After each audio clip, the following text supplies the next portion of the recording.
नैमिषारण्य धाम। नैमिषारण्य धाम क्या है? हमारे पूरे सृष्टि का यानी कि पूरी पृथ्वी का केंद्र बिंदु है, सेंटर पॉइंट है।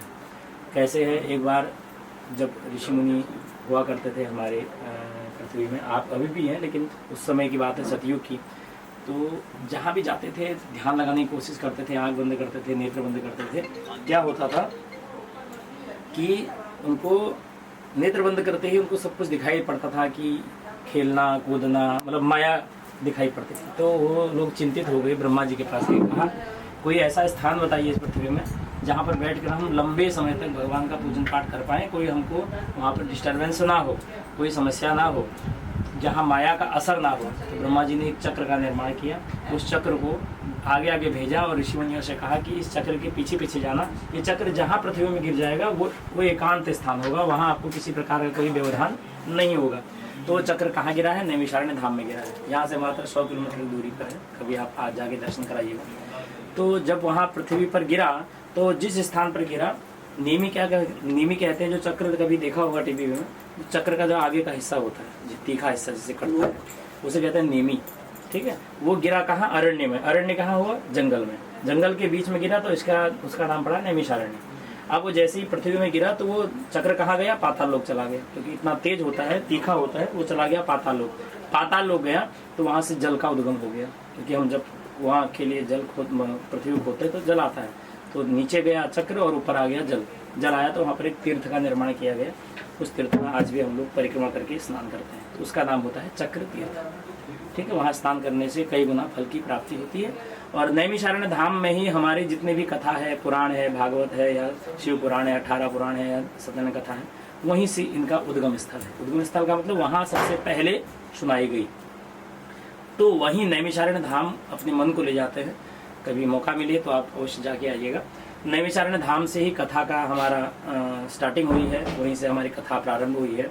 तो नैमिषारण्य धाम में 88,000 ऋषि मुनि बैठे हैं। तो उनके मन में एक प्रश्न है, मन में सबके एक शंका है कि कलयुग निकट आ रहा है। कलयुग में मनुष्य क्या करता है कि पूजन पाठ ज़्यादा नहीं कर पाता है, मन विचलित रहता है, धन के पीछे पड़ा रहता है, मान सम्मान खत्म हो गया है, घर घर में कलह है, मैं मेरा तेरा इसके चक्कर में बर्बाद हो रहा है। तो जो ऋषि मुनि हुआ करते थे वो मन में ही सब कुछ पहले देख लेते हैं कि भविष्य में क्या होने वाला है। ठीक है, तो मन में एक कामना उठी कि भाई भविष्य में ऐसी स्थितियां होंगी कलयुग में, तो क्या होगा हम लोगों का।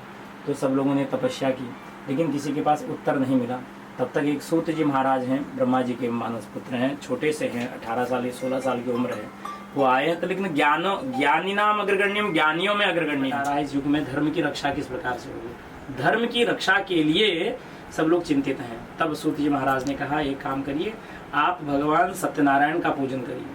सत्यनारायण कौन है? सत्य ही नारायण है, नारायण ही सत्य है। अर्थात जो इस संसार में सत्य के मार्ग पर चलेगा उसको नारायण की प्राप्ति होगी। और जहाँ नारायण भगवान विराजमान रहेंगे, नारायण की पत्नी का नाम क्या है? लक्ष्मी है। तो जहाँ पति जाते हैं वहीं पत्नी भी जाती है। तो इसलिए नारायण का जो पूजन करता है उनके पीछे पीछे लक्ष्मी मैया स्वयं चली जाती है। तो सूत जी महाराज ने कहा सत्यनारायण का पूजन करो। तो कहा कि सत्यनारायण कौन है, उनका नाम क्या है, किसके स्वरूप है, पूजन कैसे करना चाहिए, क्यों होती है। तब सूत जी महाराज ने कहा ऐसा नहीं है कि सब कुछ की आवश्यकता होती है। भगवान कहते हैं भाव का भूखा हूँ मैं, भाव एक सार है, जो भाव से पूजे मुझे भव से बेड़ा पार है। जो इस संसार में रह के भाव से पूजन करता है उसके भाव को मैं स्वीकार करता हूँ।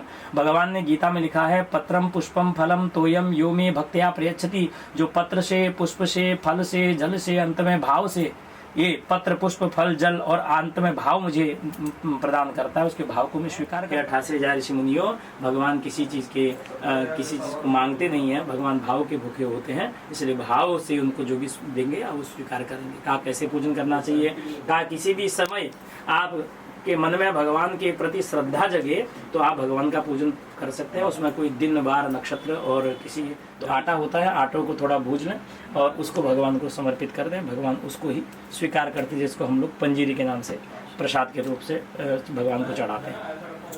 तब सूत जी महाराज के कहे अनुसार 88,000 ऋषि मुनि बड़ी प्रसन्न हुए। उन्होंने कहा कब करना चाहिए, कहा कि किसी भी समय पूजन कर लीजिए।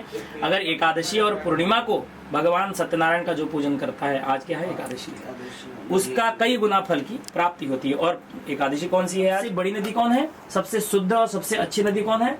गंगा जी है, सर्वोत्तम है। और ऐसे तीर्थ बहुत हैं, लेकिन सबसे बड़ा तीर्थ क्या है?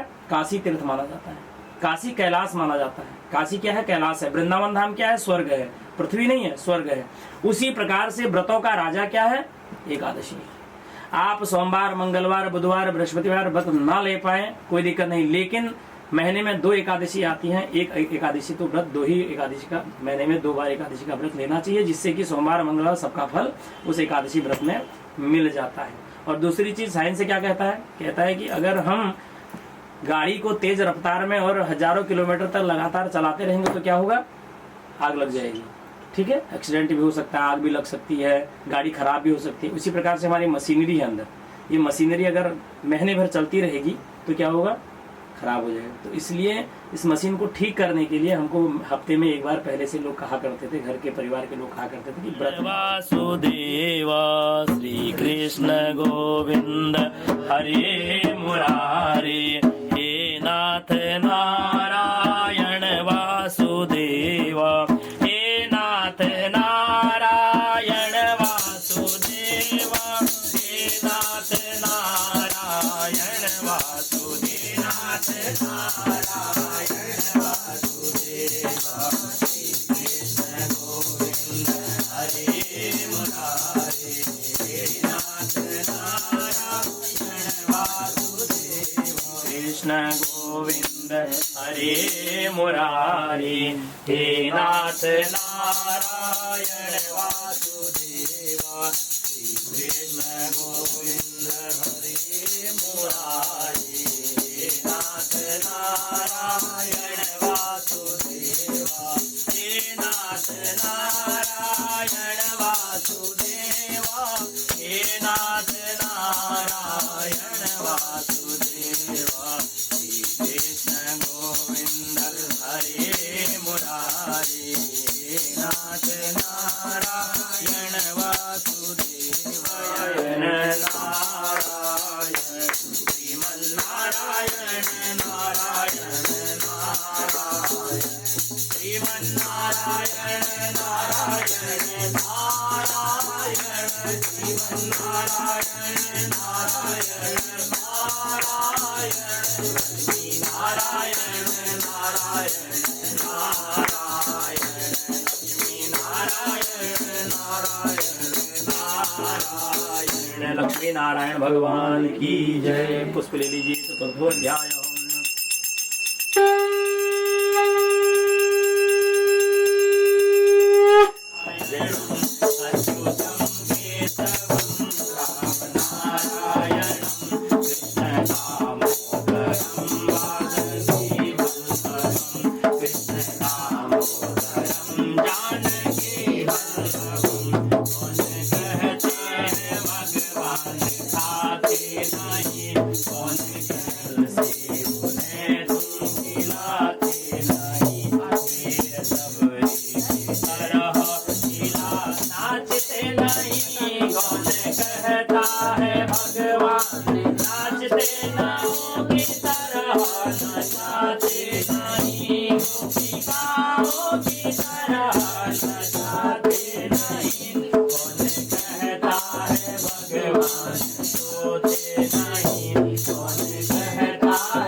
स्वामी अद्भुत छविराजे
जहाँ भर की खुशियाँ दुल्हन बन के आई, हम देते बधाई।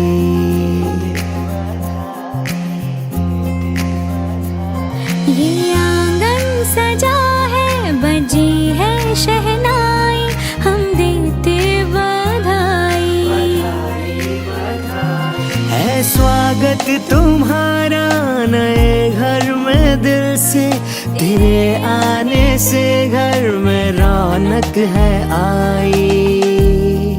हो हम देते बधाई। जहाँ भर की खुशियाँ दुल्हन बन के आई, हम